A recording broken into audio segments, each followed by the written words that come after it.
So this is the instrument that I made. It is just a rubber band guitar made out of a metal cup. I was going to use a box originally, but I couldn't find one. Then I saw this in my cabinet, and I thought it might give it a different, maybe twangy sound. So this is what it sounds like. Okay, so if you listen carefully, there's some varied pitches in the instrument while I'm playing it, and I can change it as I go along.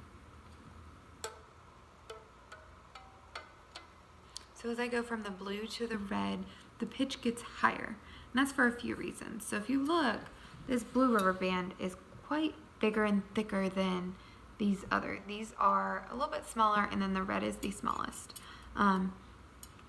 So the way that I made this was to try and make this thicker rubber band looser than the other ones. It is kind of bigger around than all these other ones, so it's not quite as tightly wrapped around the cup, and that plays a part in the pitch as well.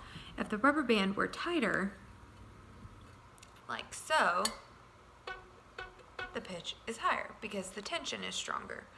Now that I loosen it up, it's a lower pitched sound.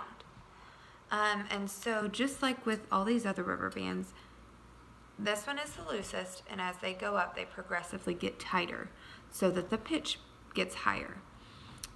So when the pitch is low, the rubber band is vibrating like this.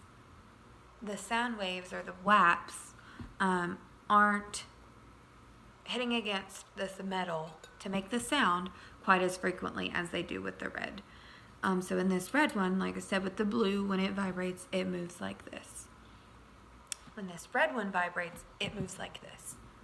So it's moving a lot faster, and that produces the higher sound.